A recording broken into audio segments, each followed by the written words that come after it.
उत्तराखंड के पूर्व मुख्यमंत्री एवं प्रदेश क्लस्टर इंचार्ज त्रिवेंद्र सिंह रावत पीलीभीत पहुंचे। लोकसभा समिति के साथ बैठक कर रणनीति बनाई। आगामी लोकसभा चुनाव में पीलीभीत को अब की बार 400 पार का मंत्र पूर्व मुख्यमंत्री रावत ने दिया। अनुसूचित जाति जनजाति वर्ग सम्मेलन में कहा कि पीएम ने उनका गौरव बढ़ाया है।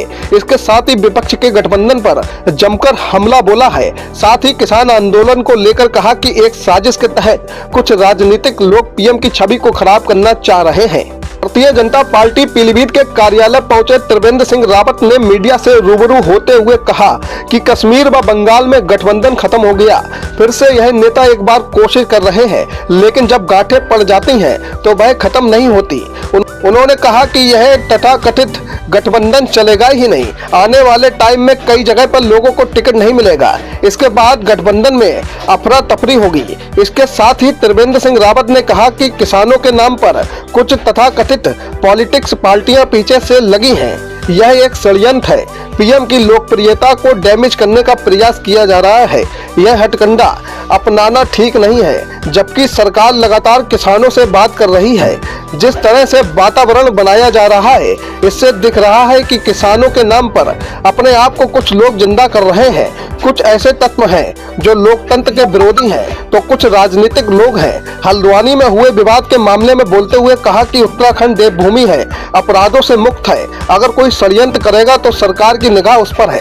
पीलीभीत शहर की छोटी बड़ी खबरों से रहिए अपडेट, देखते रहिए टीवी 26 न्यूज नेटवर्क। तो पूरी तरह काल्पनिक सवाल है। अभी तक सीटें घोषित नहीं हुई हैं, जबकि गठबंधन ने बरेली शाहजहांपुर की सीटों पे कैंडिडेट उतार दिए हैं कि बीजेपी ने नहीं उतारे। भारतीय जनता पार्टी में एक लोकतांत्रिक व्यवस्था है। पार्टी में कोई व्यक्ति इस काम को नहीं करता है। एक फोरम है, उस फोरम में सारी बातचीत होती है, सारे डिस्कशन होते हैं। उसके बाद ही प्रत्याशियों की घोषणा की जाती है। हम अपने कार्यकर्ताओं को पूछते हैं। पर्यवेक्षक हर लोकसभा में जा रहे हैं, वहाँ कार्यकर्ताओं की राय भी जान रहे हैं। वहाँ पर जो प्रबुद्ध लोग हैं उन लोगों से भी बातचीत कर रहे हैं और तमाम फीडबैक लेकर के, और फिर जो हमारी पार्लियामेंट्री बोर्ड है केंद्र का, वो फिर उस पर फैसला करता है। सर, आप उत्तराखंड से हैं। उत्तराखंड में लगातार अल्पसंख्यक समुदाय की बहुत तेजी से जनसंख्या बढ़ रही है, उसके पर कोई मास्टर प्लान वगैरह नहीं? देखिए, अब जनसंख्या बढ़ाने के लिए कोई किसी को मना तो नहीं कर रहा है। जो बहुसंख्यक है उनको तो मना नहीं कर रहे हैं, लेकिन कोई षड्यंत्र के तहत कोई चीज हो रही है, उस पर सरकार की निगाहें हैं, सरकार उसको देख रही है। क्योंकि उत्तराखंड देवभूमि है। उत्तराखंड अपराधों से मुक्त राज्य माना जाता है और इसलिए सरकार उस पर निगाह रखे हुए है। अगर ये एक षड्यंत्र है, किसानों के नाम पर तथाकथित जो पॉलिटिकल पार्टीज हैं, वो लोग इसमें पीछे से सरकार के विरोध में, विशेषकर प्रधानमंत्री मोदी जी की लोकप्रियता को देखते हुए उसको डैमेज करने का प्रयास कर रहे हैं। जिस तरह का हथकंडा अपनाया जा रहा है वो उचित नहीं है। लोकतंत्र है तो लोकतांत्रिक तरीके से अपनी बात कही जानी चाहिए।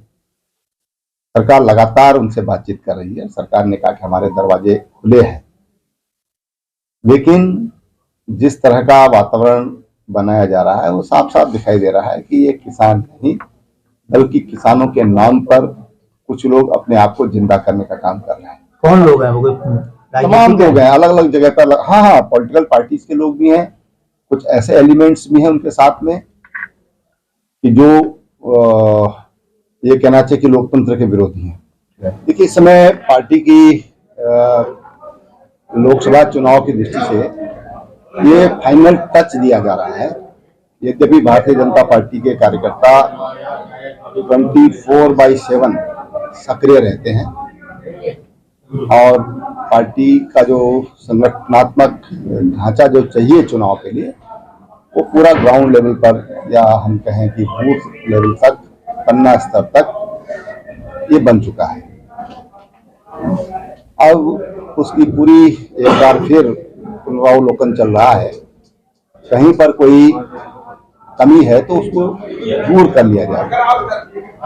ये जो क्लस्टर है हमारा बरेली, इसमें 5 लोकसभा की सीटें हैं और आज पीलीभीत जो लोकसभा है वहां से इसकी शुरुआत हुई है। पहले भी भारतीय जनता पार्टी के पक्ष में सीटें रही हैं और इस बार और बहुमत के साथ और अच्छी लीड के साथ भारतीय जनता पार्टी इन सीटों को जीतेगी। उसके लिए हम तैयारी कर रहे हैं। सर 400 पार का नारा है इधर। गठबंधन जो इंडिया गठबंधन है उनका समाजवादी पार्टी कांग्रेस का यूपी में हो गया है, तो यूपी का से ही दिल्ली का रास्ता जाता, तो क्या कहना है, कहीं ना कहीं मजबूत हो गया इंडिया गठबंधन? अब देखो भाई, ऐसा है कि कश्मीर में उनका गठबंधन खत्म हो गया, बंगाल में खत्म हो गया, अब फिर वो आजकल फिर दोबारा कोशिश कर रहे हैं। लेकिन जब गांठें पड़ जाती हैं ना, तो वो गांठें खत्म कैसे होंगी? और इसलिए जो ये गठबंधन तथा कथित जो गठबंधन है इंडी का, ये गठबंधन चलने वाला ही नहीं है। मैं आज अनुभव के आधार पर, उन पार्टियों के चरित्र के आधार पर कह सकता हूं कि कितनी जगहों पर उनके कैंडिडेट खड़े होंगे, उनको टिकट नहीं दिया जाएगा। वो समय आ रहा है, आप सब लोग उसको देखेंगे। चुनाव आने के साथ साथ एक बार फिर से किसान सक्रिय हो गए हैं, दिल्ली जा रहे हैं तमाम राज्यों से, इसको लेकर क्या कहना चाहेंगे? देखिए, हम तो किसान भाइयों से यही कहेंगे कि ये जो ताकतें जो इस